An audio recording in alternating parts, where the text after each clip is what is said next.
Media this is Krishna Teja and ఈరోజు అయితే కాదలిక్క నేరమిల్లై అనే మూవీ అండ్ ఇదైతే నెట్ఫ్లిక్స్లో ఉంది. జేఎం రవి అండ్ నిత్య మీనన్ స్టారింగ్లో అండ్ అలాగే వినయ్ రాయ్, మన యోగి బాబు, లాల్, మనో, సింగర్ మను ఇలాంటి వాళ్ళంతా మంచి మంచి క్యారెక్టర్స్లో ఈ మూవీలో చేయడం జరిగింది. ఇది తమిళ్లో ఉంది కానీ ఇది నెట్ఫ్లిక్స్లో ఓటీటీలో డైరెక్ట్ రిలీజ్ కావడం వల్ల అండ్ తెలుగు డబ్బింగ్ కూడా మామూలుగా అయితే తెలుగు వాళ్ళు మనకు రెగ్యులర్ ప్యాటర్న్లో ఒక మూవీ అయితే తమిళ్ నుంచి తెలుగుకి వచ్చినప్పుడు అదే టైటిల్ ఉండడమా, లేకపోతే ఈ నేరమిక్ కాదలిక్కు నేరమిల్లే అనేది ఏంటి అనే పాయింట్ ఆఫ్ వ్యూలో కూడా తెలుగులో ఏదో ఒక తెలుగుకు సంబంధించిన టైటిల్ అయితే పెడతారు. కానీ దీంట్లో నెట్ఫ్లిక్స్లో ఉండడం వల్ల సేమ్ యాజ్ ఇట్ ఈజ్ అదే టైటిల్తో రిలీజ్ చేయడం జరిగింది. ఎందుకంటే తమిళ వాళ్ళకు అది ఓకే, కానీ తెలుగు వాళ్ళకు ఏదన్నా దానికి సంబంధించిన ఓ టైప్ ఆఫ్, ఎందుకంటే ఓకే బంగారం చాలా మనకు తమిళ మూవీస్ తెలుగులోకి డబ్ అయ్యేటప్పుడు తెలుగు టైటిల్ అనేది ఒకటి యాప్ట్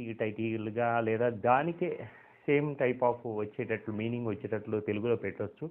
అది ఎందుకు పెట్టలేదో మరి వీళ్ళకు తెలియదు. కానీ దీంతో మాత్రం ఏఆర్ రెహమాన్ సాంగ్స్, ఎందుకంటే అతను ప్రమోషనల్ సాంగ్ అది ఒక విధమైన మంచి సాంగ్ అయితే పాపులర్ అయింది. దాని తర్వాత ఈ మూవీ ఎలా ఉంది అంటే కనుక మూవీ నిజంగా ఇప్పుడున్న జనరేషన్కు యూత్ వింగ్లో ఇది ఇది 2010లో ద స్విచ్ అనే మూవీకి అంటే రీమేక్ లాగే ఉంది. ఆఫ్టర్ 10 ఇయర్స్ 12 ఇయర్స్ తర్వాత దీన్ని తమిళ్లో రీమేక్ చేశారు. అండ్ తెలుగు అంటే ఆల్మోస్ట్ ఆల్ ఆ పాయింట్ని తీసుకొని తమిళ్లో చేసినట్లు ఉంటుంది. ఎందుకంటే ఇది కూడా మొత్తం మనకు నిజంగా ఇంగ్లీష్ ఈ టైప్ ఆఫ్ అంటే hi fi society and present generation ఉన్న, ఎందుకంటే పెళ్ళి వద్దనుకోవడము లేదా టెస్ట్ ట్యూబ్ బేబీ కావాలనుకోవడం, ఎందుకంటే వితౌట్ సెక్స్ లేదా వితౌట్ మ్యారేజ్ అండ్ వాళ్ళకు ఇండివిజువల్గా ఇండిపెండెంట్ ఉమెన్గా నిత్యామిన్ చేయడము. అలాగే సబ్జెక్ట్లోకి వచ్చినప్పుడు ఏమవుతుంది అంటే జేఎం రవి, యోగి బాబు అండ్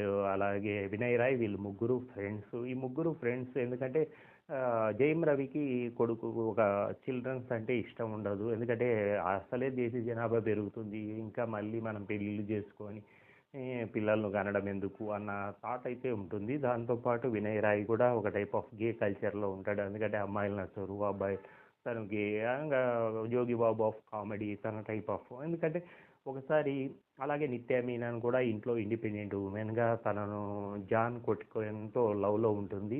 వాళ్ళు మ్యారేజ్ చేసుకోవాలనుకుంటారు. ఒకానొక సందర్భంలో తనకేంటంటే పిల్లలంటే చాలా ఇష్టం. ఇలా హీరోకేమో పిల్లలు ఇష్టం ఉండదు, ఈ నిత్య మీనన్కు పిల్లలు ఇష్టం. వీళ్ళిద్దరిది ప్యారలల్ లైఫ్స్ అయితే డిఫరెంట్గా ఉంటాయి. కానీ వీళ్ళని కలిపే విధానము సబ్జెక్ట్లోకి వెళ్ళినట్లయితే ఇట్లా ఒకానొక టైంలో వాళ్ళ ఫ్రెండ్స్తో వెళ్ళి స్పెర్మ్ డొనేట్ చేసి స్పెర్మ్ను బ్యాంకులో పెడతాం. ఎందుకంటే రేపొద్దున నీకు మూడు మారొచ్చు, రేపొద్దున ఏదైనా అవసరం ఉండొచ్చు, కాబట్టి నీ స్పెర్మ్తో వేరే వాళ్ళకు కూడా అవసరం ఉంటుందని ఆ స్పెర్మ్ బ్యాంకులో వీడు స్పెర్మ్ ఇచ్చినప్పుడు మన జేఎం రవి అలాగే మనకు నిత్య మీనన్ కూడా నిజంగా బ్రాడ్ మైండ్తో ఎలా ఉంటుందని తను ఇండిపెండెంట్ ఉమెన్గా ఇంకా బిఫోర్ మ్యారేజే తను ఏమవుతుంది అంటే స్పెర్మ్ బ్యాంకుకి వెళ్ళి తను టెస్ట్ బేబీకి ఒక విధమైన టెస్ట్ ట్యూబ్ కాన్సెప్ట్కి అట్రాక్ట్ అయ్యి తను పిల్లలు కావాలనుకోవడము, ఆ స్పెర్మ్ జేఎం రవిది దీంట్లోకి మారి ఈ పాయింట్ ఆఫ్ వ్యూలో ఇద్దరు తెలియకుండానే, ఎందుకంటే మనకు